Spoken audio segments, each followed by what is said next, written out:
Well, good afternoon from sunny Bradenton, Florida. Good Here, afternoon. yeah, this is the Charlie and Terry show. And for the record, I'm Charlie. I'm Terry. So, good afternoon. This is the first podcast, or I guess we'll call it a podcast, our first this is episode 0 of Charlie and Terry Talks. And what is our subtitle? A podcast that even our wives won't watch. And believe me, That's true. That's true. Anyway, so the question is, why are we doing this? And I guess That's the first question that's our the wives first would question. ask. And I have to ask myself, why are you doing this anyway? I can tell you why I'm doing it. Okay, well, I'm doing it because you asked me. Okay, well, I guess that's a good enough reason, right? Right. Anyway, I'm doing it because I have this semi-motto is I don't. I need to see what I say. I don't know what I think until I see what I say. That's basically the way I put it, and that's not original with me. But anyway, so in order to have somebody to talk to beside myself, I invited my friend Terry here. Because that could be a problem lead to hospitalization. Well, I hope it's not that serious. But anyway, so somebody who I can have a little dialogue with, and we can talk about whatever subject matter comes up. And we kind of discussed a little bit in advance. We're gonna talk about things from the crucial to the trivial, and try to always be jovial. So, and that's kind of what got me going on what the first topic of our discussion, I guess. And I'm not quite sure I got there, but let me give you a little bit of back. Thinking of the words crucial and trivial and jovial. Those are all Roman, straight out of the Latin, actually. And so, it's kind of about words. That's what talk is. In the beginning was the word. Anyhow, I grew up.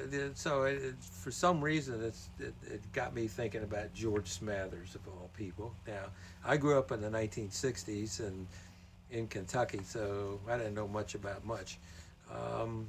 But I do remember something about George Smathers that has been with me. It just kind of it popped up and resurrected itself for some reason when I was thinking about doing this. And I remember him. He was somehow I had the idea that something that he said in one of his political speeches went something like this. And it said, "Do you know that my opponent believes in premarital interdigitation?" And now at the time I said, well, it's not always what you say, but how you say it. And that kind of, so it prompted me to go look at Wikipedia, which is my source for a lot of things, to see what really was the case with George Smathers, right? And he was actually a very good senator from Florida in the 1960s. I think he died in 1969 of a heart attack. And I guess my interdigitation thing is very apocryphal, but there was an article, I guess it was Time magazine, that was called his redneck speech, and allegedly he gave. And I have to read this to you because But it's who was he running against? Claude Pepper at the time. Okay. Who was I guess also was this incumbent senator. And he was a New Dealer And also. he was, but Harry Truman didn't like him for some reason. And the other thing about Claude Pepper, I think that really sank him, was that he was in favor of accommodation. I'll put it in that, those are my words, somehow accommodation, and working with Russia at the time, and with all the anti-communist hysteria that was growing up, that didn't sit well, I guess, with the voters. But who knows what would have happened otherwise. Anyway, so I've got to give you my little, I'll try to put on my best thespian mode here and read you what George Smathers allegedly said in his redneck speech. Are you aware that Claude Pepper is known all over Washington as a shameless extrovert? Not only that, this man is reliably reported to practice nepotism with his sister-in-law. He has a brother who is a known Homo sapiens And he has a sister who was once a thespian in wicked New York. Worst of all, it's an established fact that Mr. Pepper, before his marriage, habitually practiced celibacy. Now, can you imagine? That's a pretty creative speech, and it didn't speak well to the supposed audience.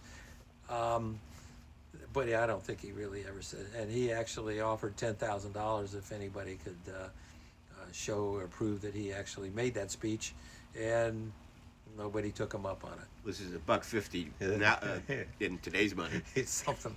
That's a whole nother discussion, I think. But anyway, George Smathers was a very effective senator. He was friendly with Harry Truman, who was president when he began as a congressman, I guess. Also with John Kennedy, and also with Richard Nixon. He was very well respected all over Washington, and he helped pass bills to create Medicare, to create Medicaid, the Clean Air Act, and he sponsored the creation of the Small Business Administration.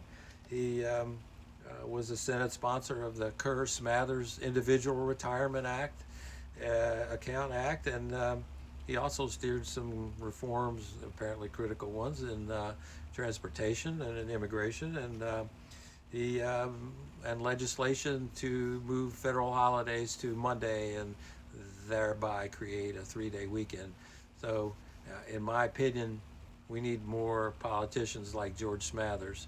Especially for the 3-day weekend. Yeah, no doubt. Well, I'm certainly benefiting from Medicare, and if it weren't for the IRA, I'd be living on the street somewhere. So I appreciate Medicare too.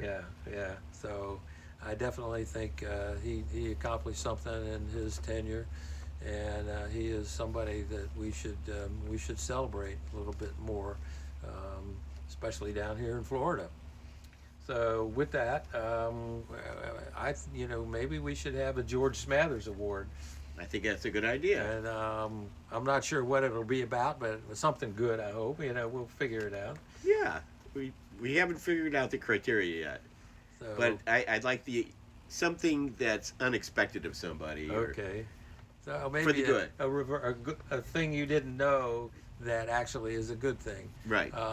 Which would be in keeping. So maybe I should get the first George Smathers Award, because I've certainly changed my mind about George Smathers, and I just, kind of, it's an eye-opener about how ignorant I've been, so to speak. Maybe we could start a whole George Smathers club. Yeah, something like that. Yeah, we'll have to think about that. You could be a card-carrying member of George Smathers Club. Anyhow, for all those years, I carried that opinion of him, and it never affected my daily life, I guess. But now that in retrospect, I see how limited it was, and so, the kind of the moral is, you don't know what you think till you start articulating it, and then you've got to check yourself and figure out if what you think is really accurate. So I guess with that note, we can end this one episode. Are we going to have a special award that we're going to make out? Well, we'll have to think about that. Yeah. Even like a physical, like a... Well, it could steal somebody's bowling trophy. Yeah, okay. Well, yeah, or maybe we just go to Goodwill and buy one. Oh, yeah, probably could. We wouldn't have to do anything illegal. No, we would never do anything illegal.